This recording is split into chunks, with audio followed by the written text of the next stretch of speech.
Breaking: Trump just called McCain's wife, "IT's bad." In an official White House statement, we now know President Donald Trump on Friday made a call the wife of Republican Arizona Senator John McCain, Cindy McCain, after getting news that he had been hospitalized this week as he battles one of the deadliest forms of cancers known to man. McCain, who is 81 years old, was diagnosed with a highly lethal form of brain cancer in July, and on Wednesday his office said he had been admitted to the hospital with complications. The statement read that Senator McCain was currently receiving treatment at Walter Reed Medical Center for what is considered normal side effects of his ongoing cancer therapy, but that he remains in high spirits and eternally grateful to his physicians for their excellent care they have provided for him since his treatment has begun. In the statement, he also thanked his friends and supporters for their encouragement and good wishes and states that the senator looks forward to returning to work as soon as possible.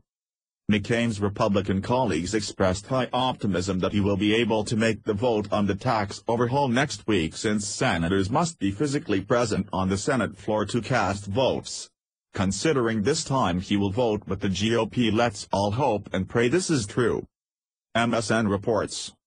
President Trump, U.S. economy to rock as GOP races to tax vote. GOP lawmakers posted their sweeping, 503-page bill, with permanent tax cut for U.S. corporations and temporary benefits for individuals, on Friday evening after gaining key votes from two Republican senators who'd threatened to oppose it.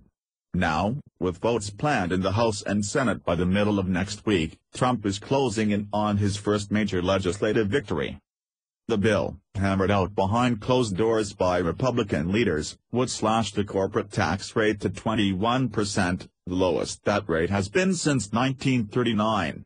It would provide across-the-board tax cuts for most individuals, but then wipe them off the books by 2026. Whether to extend them would be up to a future Congress. Trump's White House applauded Friday's developments, which Press Secretary Sarah Huckabee Sanders called a major step toward achieving the president's promises of faster economic growth and much-needed financial relief to all Americans. "It'll be fantastic for the middle-income people and for jobs, most of all," Trump said on Saturday at the White House before boarding Marine One for Camp David, the presidential retreat in Maryland. He predicted U.S. economic growth could go to 4, 5, or even 6%, ultimately. "We are really going to start to rock," Trump told reporters. House leaders plan to hold their vote Tuesday. Timing for the Senate vote was less clear, though Senate Majority Leader Mitch McConnell said the chamber would get this bill done next week. Everything you need to know about the GOP tax overhaul plan. Trump and congressional Republicans have repeatedly pitched the tax measure as a boon for the middle class, despite independent analyses of earlier versions that said most of the benefit would go to higher earners. The final bill would provide a larger tax cut for the highest earners by shaving the top individual tax rate to 37% from 39.6%, a lower level than was proposed in either the House or Senate versions. This April 15th filing season, that is the last time we will file under this monstrous, broken tax code, House Ways and Means Chairman Kevin Brady said Friday evening. Brady kicked off a remarkably rapid lawmaking effort on November 2, when he released an initial bill. The final version reflects significant changes, many of them aimed at shoring up GOP votes. Republican Senator Marco Rubio of Florida, who had announced his opposition to an earlier version of the legislation, switched to yes after tax writers changed the bill to broaden the child tax credit's benefits for working families.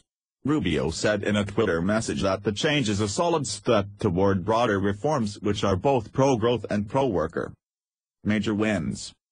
Senator Susan Collins, a Maine Republican who hasn't committed to supporting the final legislation, issued a news release saying she'd secured major wins in it, including provisions that would temporarily broaden an individual deduction for medical expenses and broaden the types of state and local taxes that can be deducted below a $10,000 cap.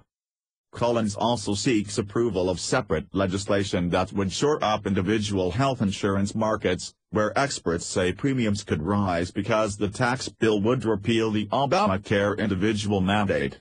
The Congressional Budget Office has previously estimated that the change would lead to as many as 13 million fewer Americans having health coverage over a decade. But the most surprising announcement came from Bob Corker of Tennessee, the only Republican senator who voted against an earlier Senate version of the legislation, when he said that he'd reversed course and would vote yes. Corker's concern, that the legislation would increase federal deficits, was not addressed in the GOP's final product. In fact, the Congressional Budget Office estimated on Friday that the legislation would increase deficits by $1.455 trillion over 10 years, an amount that's slightly higher than the projection for the version Corker opposed earlier this month. Disappointing on deficit. "This is a bad day to be a deficit hawk," said Steve Ellis, Vice President of Taxpayers for Common Sense. While Senator Corker's decision is disappointing, the entire Republican conference should be against this deficit finance tax cut, Ellis said.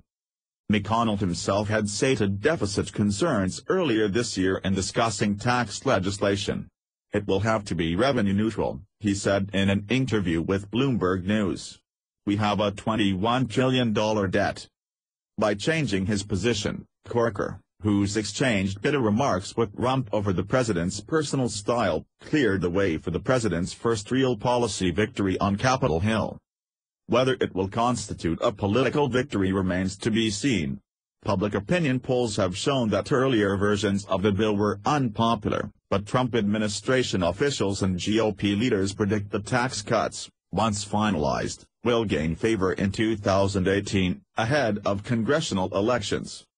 Democrats, all of whom voted against earlier versions of the legislation in both chambers, have decried the rapid, largely secretive process that produced the bill. "This monstrosity is a bill that only Donald Trump and Republicans, who have accomplished next to nothing in this Congress, could love," said Representative Lloyd Doggett, a Texas Democrat who serves on the Tax Writing Ways and Means panel. "It will not grow our economy. It only burdens us with an immense amount of debt." On Wednesday, Federal Reserve Chair Janet Yellen offered only a lukewarm endorsement of the legislation's effect on the national economy. "It's not a gigantic increase in growth," Yellen said during a news conference. "I am very aware most people on the right don't agree nor hold Senator McCain in very high regards. In fact, neither do I, but he is still a human being that's suffering and he deserves our prayers and well wishes at a time that's so tragic for him."